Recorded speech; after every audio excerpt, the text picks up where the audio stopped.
Assalamualaikum warahmatullahi wabarakatuh. Perkenalkan, nama saya Nur Arno Fitri, NIM 103241153, Prodi Hukum Tata Negara kelas D. Pada kesempatan kali ini, saya akan menjelaskan secara singkat terkait dengan PowerPoint yang telah saya buat, yaitu konsep integrasi interkoneksi, gagasan yang mana lahir dari seorang profesor hebat, yaitu Profesor M. Amin Abdullah, yang mana tertuang di bukunya yang berjudul Islamic Studies di Perguruan Tinggi. Baik, sebelumnya izinkan saya untuk memaparkan biografi singkat dari seorang penulis buku yang mana di dalamnya itu tertuang konsep integrasi dan interkoneksi tersebut. Beliau memiliki nama M. Amin Abdullah, yang mana beliau itu memiliki gelar profesor dan doktor. Beliau adalah seorang cendekiawan Muslim Indonesia, filsuf, dan pakar hermeneutika. Beliau pernah menjabat menjadi rektor Universitas Islam Negeri Sunan Kalijaga Yogyakarta pada tahun selama 2 dekade, yaitu pada tahun 2005 sampai 2010. Nah, karena konsep integrasi interkoneksi inilah beliau merubah yang tadinya IAIN menjadi UIN, yaitu Universitas Islam Negeri. Beliau juga dikatakan sebagai pemegang peran kunci Muhammadiyah, dengan bukti beliau pernah menjabat sebagai Wakil Ketua Pimpinan Pusat pada tahun 2000 sampai 2005, serta Ketua Majelis Tajri pada tahun 1995 sampai tahun 2000.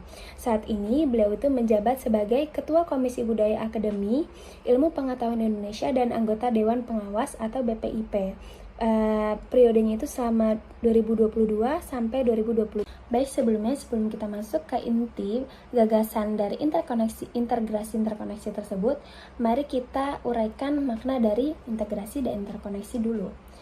Apa itu integrasi? Integrasi itu adalah proses penyatuan antara ilmu agama dan ilmu umum dalam satu rumah keilmuan yang sejajar.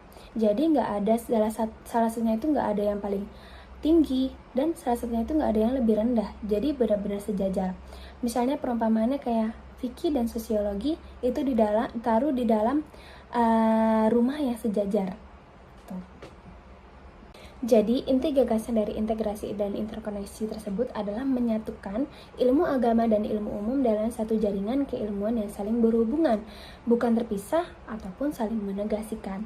Nah, pendekatan ini tuh sering dipakai untuk membaca dan menyelesaikan persoalan kontemporer secara lebih utuh dengan memanfaatkan berbagai disiplin ilmu sekaligus. Jadi, artinya dalam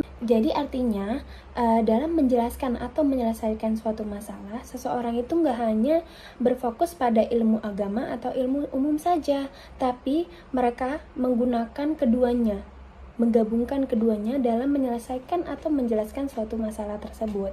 Nah, pendekatan ini tuh dianggap paling relevan gitu. Jadi banyak digunakan karena dirasa juga banyak dampak manfaatnya bagi masyarakat zaman sekarang. Saya mengaitkan inti gagasan integrasi interkoneksi tersebut itu kepada jurnal karya beliau yang berjudul Manhaj Muhammadiyah Progresif Islam, yang mana artinya kerangka berpikir keislaman Muhammadiyah. Nah, dalam jurnal ini beliau itu mengupgrade atau memperbarui cara berpikir kerangka berpikir orang-orang Muhammadiyah itu lebih secara moderat, humanis, dan anti kekerasan, supaya menjawab masalah keagamaan, sosial, dan kebangsaan masa kini. Dengan cara beliau memperbarui cara berfatwa dan berteologi orang-orang Muhammadiyah itu dengan memakai makosid syariah yang luas, yaitu dengan melihat keadilan, martabat manusia, dan hak asasi manusia.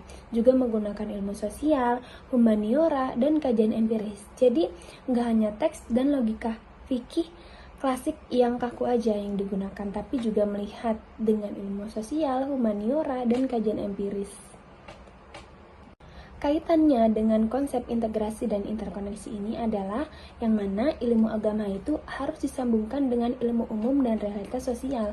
Jadi nggak bisa hanya memakai ilmu agama saja, tapi juga harus menyambungkan dengan ilmu sosial, ilmu umum dan realitas sosial. Nah, artikel manhaj ini adalah salah satu contoh praktisnya di Muhammadiyah, yang mana keputusan agama dan gerakan dakwah itu wajib memakai pendekatan lintas disiplin, dialog dengan ilmu modern, dan diuji bagaimana dampaknya, apakah mempengaruhi kemaslahatan masyarakat luas atau tidak. Adapun jurnal yang kedua, yaitu berjudul Islamic Religious Education Based on Religious Intersubjectivity.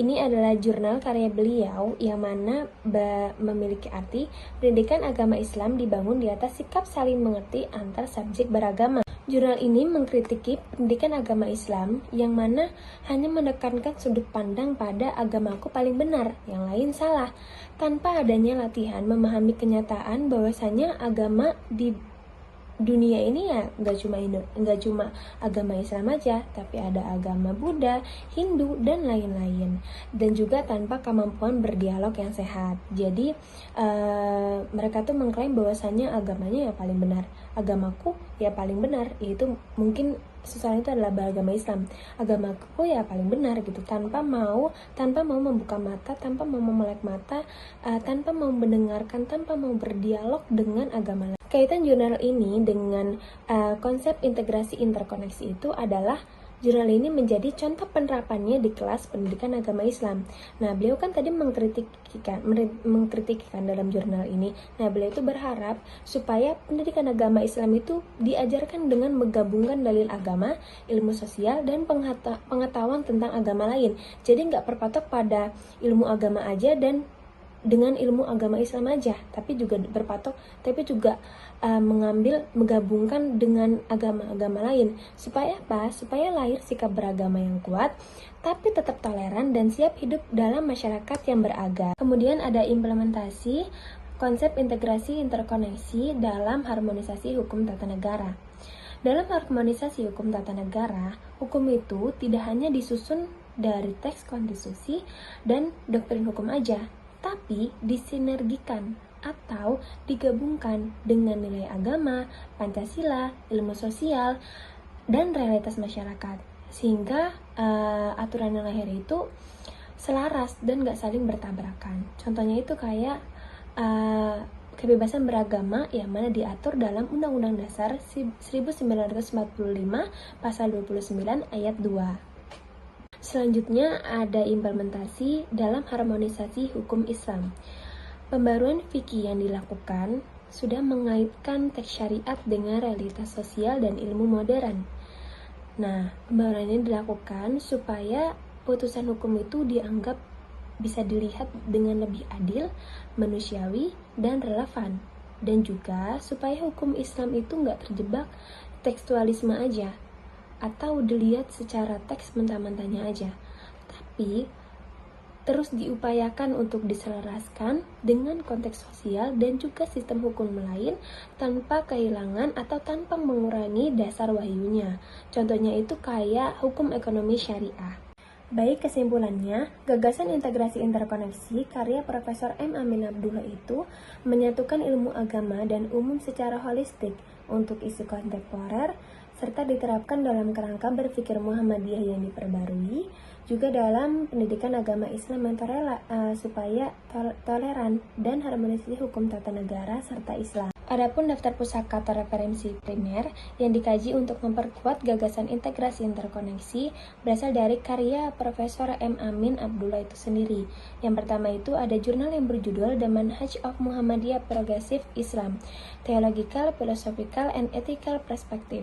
Yang kedua itu ada jurnal Islamic Religious Education Based on Religious Intersubjectivity, Philosophical Perspective, and Phenomenology of Religion. Dan adapun referensi tambahan yaitu materi perkuliahan harmonisasi sains dan agama yang diajarkan oleh Bu Nurul Hikmah Sofyan M.Ag. Baik, sekian dari presentasi saya, kurang lebihnya mohon maaf. Terima kasih. Wassalamualaikum warahmatullahi wabarakatuh.